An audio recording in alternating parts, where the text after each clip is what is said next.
మీ business ఏదైనా మీ ఊర్లో promotion చేయాలంటే అది సుమన్ టీవీతోనే సాధ్యం. ఇప్పుడే సంప్రదించండి.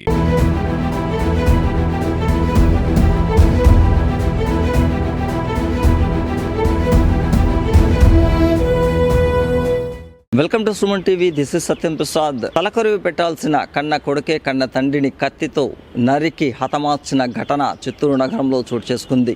Two town incharge CI Maheshwara వివరాల మేరకు చిత్తూరు నగరంలోని లెనిన్ నగర్లో వెంకటరెడ్డి అనే సుమారు 50 సంవత్సరాల వయసు కలిగిన వ్యక్తి తన భార్య సరస్వతితో ప్రతిరోజు తాగి వచ్చి గొడవ పడేవాడని, ఈ నేపథ్యంలో బుధవారం సాయంత్రం సుమారు 3 గంటల ప్రాంతంలో తన భార్య సరస్వతితో వెంకటరెడ్డి గొడవ పడుతూ కత్తితో ఆమెను హతమార్చేందుకు ప్రయత్నించగా అక్కడే పక్కన ఉన్న తన రెండవ కొడుకు సోమశేఖర్ రెడ్డి తండ్రి చేతిలో ఉన్న కత్తిని తీసుకొని తండ్రిని అతి కిరాతకంగా నరికి అక్కడికక్కడే చంపి అక్కడి నుంచి పరారైనాడని తెలియజేశారు.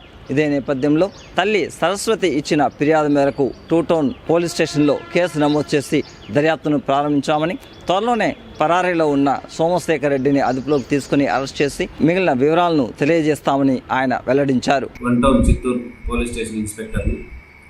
ఈరోజు టూ టౌన్ సిఐ గారు లీవ్లో ఉండడం వల్ల టూ టౌన్ కూడా ఇన్ఛార్జ్గా ఉన్నాను. 3 గంటల సమయంలో ఇన్ఫర్మేషన్ వస్తే దానిపైన నేను టూ టౌన్ సిబ్బంది రాబడిన ఫిర్యాదుని కేసు నమోదు చేసి వెంటనే scene of crime Openpalli colony రోడ్లోని లెనిన్ నగర్కి వెళ్ళడం జరిగింది. అక్కడ T Venkatareddy son of Chengareddy అనే అతన్ని వాళ్ళ కొడుకు టి సోమశేఖర్ రెడ్డి 21 సంవత్సరాలు ఆ వ్యక్తి కత్తితో నరికి చంపినట్లుగా తెలిసింది. దీనికి పూర్తి వివరాల్లోకి వెళ్తే వెంకటరెడ్డి భార్య సరస్వతి ఆమెను భర్త తాగి వచ్చినప్పుడల్లా డబ్బులు ఇమ్మని, లేదంటే ఇంకా వేరే విధంగా హింసించేవాడని, హరాస్ చేసేవాడని, పిల్లలు ఉన్నప్పుడు ఏం మాట్లాడేవాడు కాదని చెప్పుకొచ్చారు. ఆ హరాస్మెంట్ భరించేలాగా ఈరోజు కొడుకు పనికి పోయి వచ్చి ఇంట్లో పడుకొని ఉంటే ఆ సమయంలో భార్య భర్త గొడవ పడుతున్నారు. భార్య పైన కోపం చెంది తండ్రి భార్యను కొట్టడానికి వెళ్తే అది చూసి మా అమ్మని ఎక్కడ చంపేస్తాడేమని ఈ అబ్బాయి వాళ్ళ నాన్న చేతిలోని కత్తే తీసుకొని వాళ్ళ నాన్నని మెడపైన నరికి చంపినట్లుగా తెలుస్తుంది.